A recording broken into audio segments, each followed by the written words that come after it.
Alam nyo, kapag ka tayo ay nakakaranas o nakakaramdam ng magandang pakiramdam at masayang pakiramdam, ang ibig sabihin nito, yung utak natin ay meron niyang nilikha na chemical sa utak natin na yan din ay tinatanggal niya rin. Kumbaga yung chemical na yan yung tinatawag na happy hormones.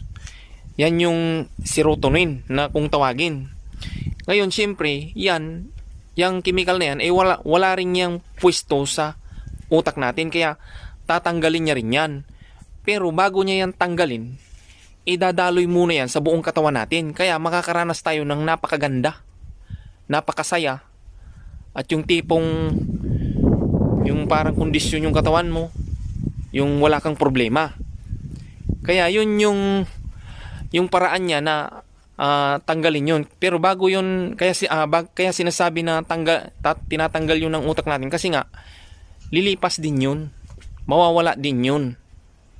Kaya pagdating sa anxiety disorder, ganun din yun.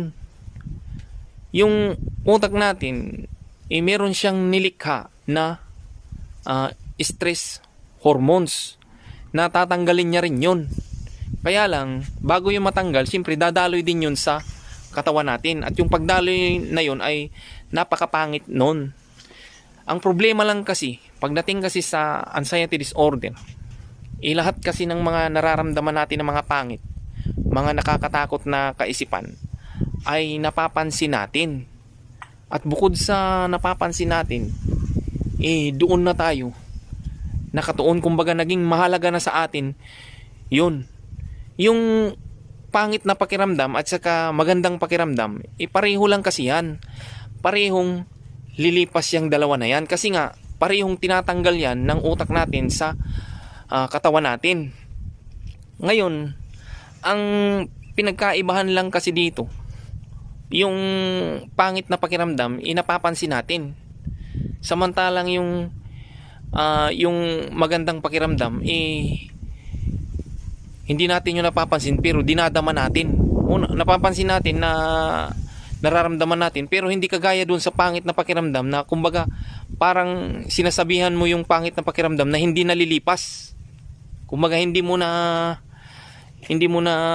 iintindihan kung bakit nangyayari yun. Kaya nga pinapaliwanag na yung mga kumbaga yung mga nangyayari merong dahilan. Kaya